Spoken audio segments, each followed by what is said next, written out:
The morning light filters through Venetian blinds, soft, golden.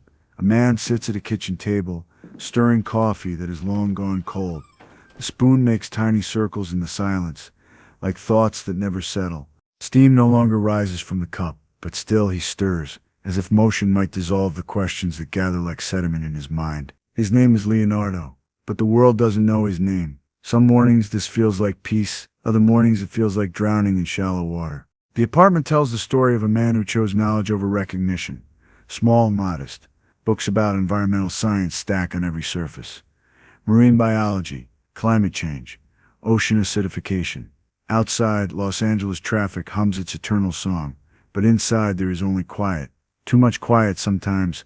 He teaches now, high school students. Marine biology, room 237, third floor, Edison High School. Same classroom for 8 years, the same motivational banner about reaching for the stars. Every morning he unlocks the door to find yesterday's dreams still lingering. 32 desks arranged in neat rows, each one a potential future, each one a life he might touch or fail to reach. Their young faces light up when he speaks about the ocean's mysteries, about coral reefs dying in places they'll never see, about whales singing songs that no one hears. In those moments he feels it, the spark of connection. But sometimes, when the bell rings and they rush toward their real lives, Leonardo wonders if his passion sounds like just another voice in an empty classroom, another teacher counting down the years until retirement. He watches them leave, backpacks slung over shoulders. Sarah Martinez pauses at the door. "Mr. DiCaprio," she says, "do you ever think about what you could have been?" Then she smiles and adds, "I mean, if you weren't so good at making us care about fish." She's gone before he can answer. After class, Sarah approaches his desk. "Mr. DiCaprio," she says quietly, "do you ever wonder about the roads not taken?" Before he can respond, she's gone, leaving him alone with a question that echoes in the silence. In the faculty lounge, time moves differently, slower, like underwater.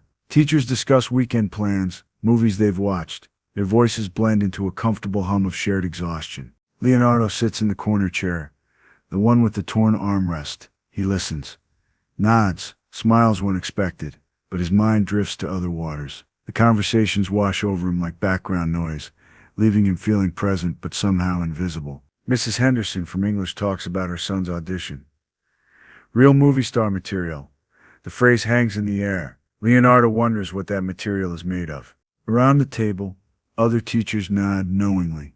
Everyone has a story about someone who almost made it. Hollywood is full of almost, and high school faculty lounges are where the almost find different kinds of meaning. There's a newspaper on the break room table, entertainment section. A photo of some young actor at a premiere, all white teeth and careful charm. Leonardo's fingers pause over the page. The actor's name is familiar. He sees him everywhere. The kind of ubiquity that feels like gravity. His fingers move away, turning to the science section instead. An article about rising sea levels that will be read by maybe 12 people. The truth often is smaller than the spectacle. His afternoon class is restless. Spring fever. Through the windows, palm trees sway against a blue sky that promises endless summers. He talks about ocean temperatures, rising seas, climate change. Words that feel urgent, but land on teenage ears like distant thunder. Tommy Rodriguez raises his hand. "Mr. DiCaprio, my dad says climate change is just a cycle."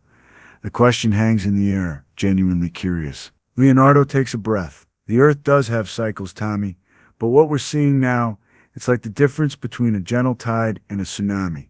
Sarah Martinez raises her hand. 16, bright. The kind of student who actually listens. "Mr. DiCaprio," she asks, "why don't you work for National Geographic or something? You could be on TV, talking to millions of people instead of just us." The question hangs in the air like marine snow, settling toward the ocean floor. He gives his practiced answer about loving to teach, but inside something tightens, the same question he asks himself at 2 a.m. when sleep won't come. Sarah nods, but her eyes suggest she sees through his answer. "Sometimes I think about all the lives we don't live," she says quietly. "All the versions of ourselves that exist in parallel universes." The bell rings. Students gather their books, but Sarah's words linger in the classroom like an echo. That evening, Leonardo walks along Santa Monica Pier, the same pier where he used to come as a child, back when every sunset promised tomorrow would be different. The sun hangs low over the Pacific, painting the sky in amber, and rose, below. Waves crash against wooden pilings with the persistence of time itself. Street performers work the gathering crowd, musicians with guitar cases open, actors practicing their craft between real gigs, all chasing the same dream Leonardo once held, the dream that feels both precious and foolish from this distance. He stops at the railing. Somewhere out there, whales are migrating along routes older than human civilization, following currents invisible to satellites. A young man juggles while reciting Hamlet, to be or not to be. The words drift over the waves, and Leonardo thinks about choices, about moments when life splits into parallel possibilities. Near the pier's end, an elderly man plays violin. His case lies open, scattered with coins. The melody is haunting, something that speaks of loss and longing. Leonardo drops a $5 bill into the case. The violinist nods, his eyes holding recognition. The shared understanding between people who chose art over easy answers. What if he remembers the phone call, 1996? A Tuesday morning, he'll never forget that detail. His agent's voice excited, electric. Leo, they want you for this film. James Cameron, Terminator, Aliens. The guy doesn't make small movies. Big budget. Love story on a ship. It could change everything. Everything. The word had weight then. Now it feels abstract, like counting grains of sand. The script arrived the next day. Thick paper, professional binding. Titanic. He read it twice. Jack Dawson. Poor but free. An artist who sees beauty everywhere, even in tragedy. A character who lived fully in the moment before the moment ended. Leonardo sat in his apartment. Script spread across his kitchen table, the same table where he now stirs cold coffee. He could see it, the red carpets, the interviews, the way his life would change in an instant. But that same week, Dr. Sarah Chen called, her voice urgent but controlled. We need someone to document coral bleaching in Australia. The Great Barrier Reef is dying faster than anticipated. If we don't document this now, the world will never know what we've lost. She explained the mission: 6 months on a research vessel, diving into waters that were once paradise, now graveyards of white coral. We need someone who understands storytelling, someone who can make people care about what they can't see. 2 phone calls, 2 futures, 2 completely different definitions of what it means to matter. He sat at his kitchen table for hours, script on his left, research proposal on his right. Hollywood or science, fame or truth. His agent called 3 times that day. Leo, you're making a mistake.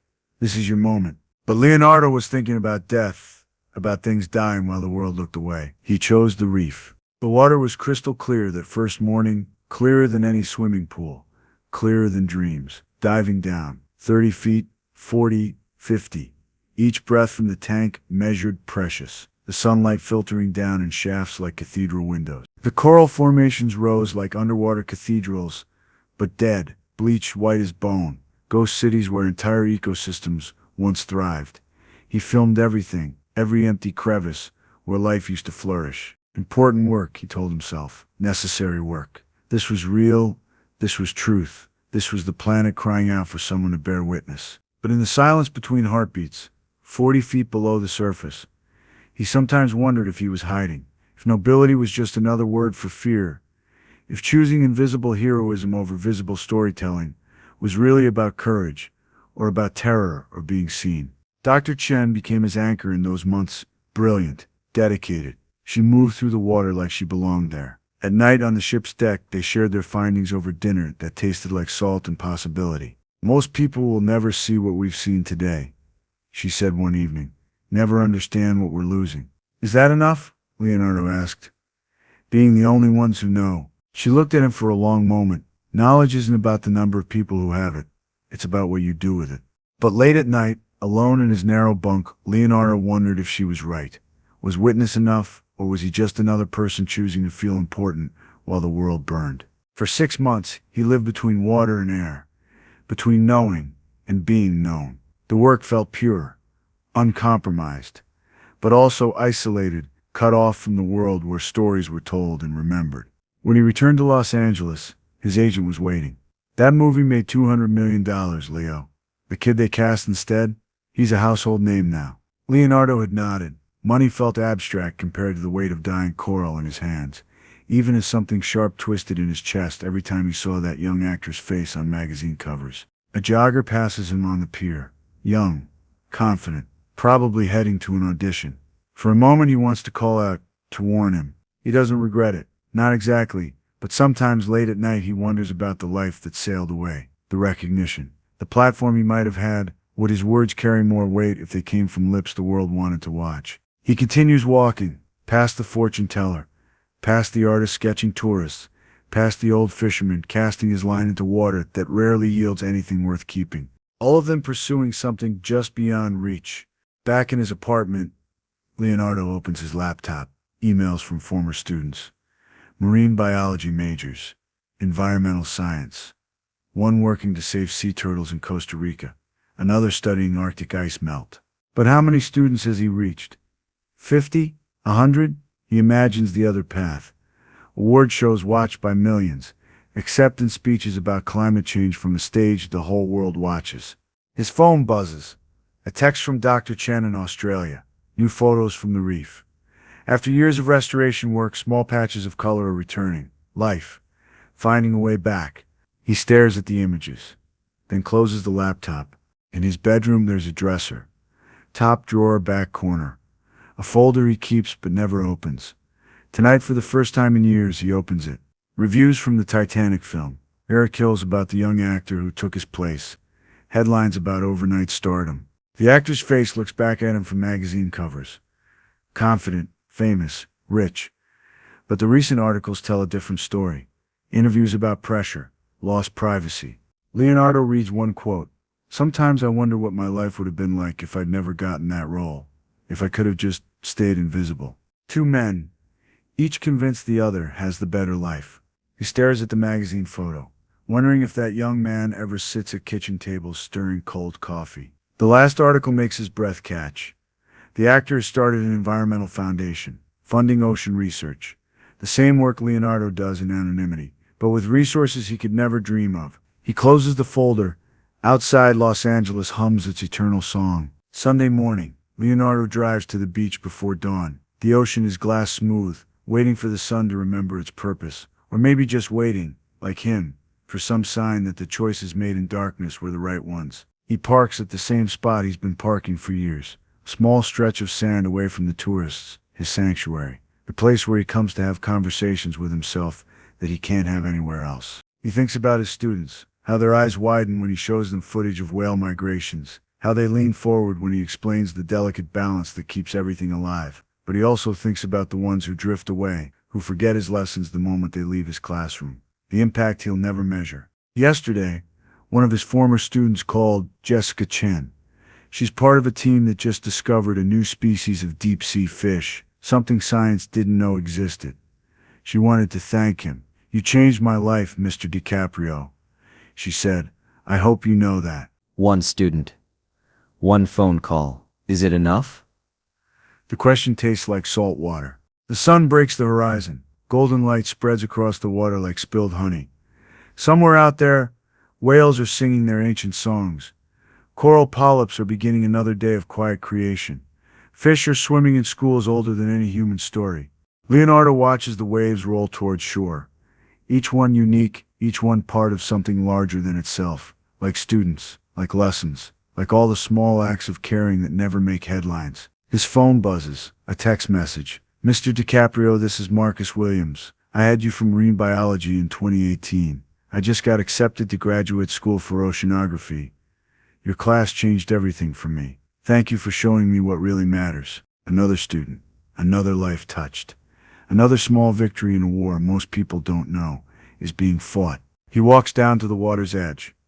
The waves wash over his shoes. Cold Pacific water. The same water that touches shores in Australia, where Dr. Chen is probably starting her day. The same water that carries whales along migration routes older than human civilization. He pulls out his phone, dials his research partner. "I've been thinking," he says when she answers, "about that new documentary project. The one about ocean restoration.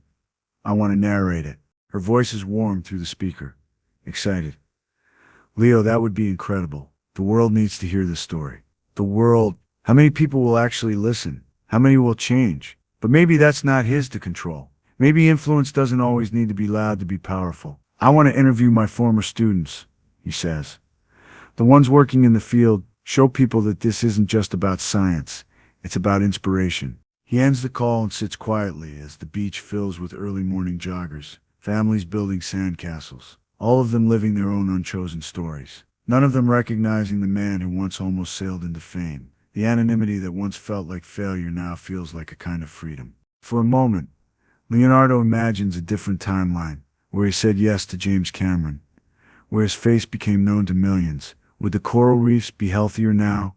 Would more people care? The parallel lives stretch before him like tide pools, both real, both impossible to fully explore. He thinks about the actor who took his place, probably waking up in a mansion somewhere, dealing with the weight of being responsible for other people's dreams. Two men, two paths, both trying to make a difference. Leonardo takes out his phone one more time, opens the voice recorder, begins to speak to the ocean, to the morning, to the life he chose. "This is Leonardo DiCaprio," he says, and for once the words don't stick in his throat.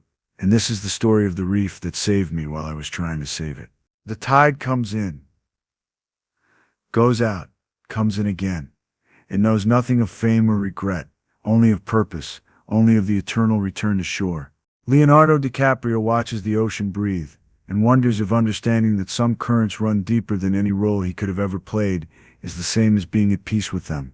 The answer, like the horizon, remains just out of reach.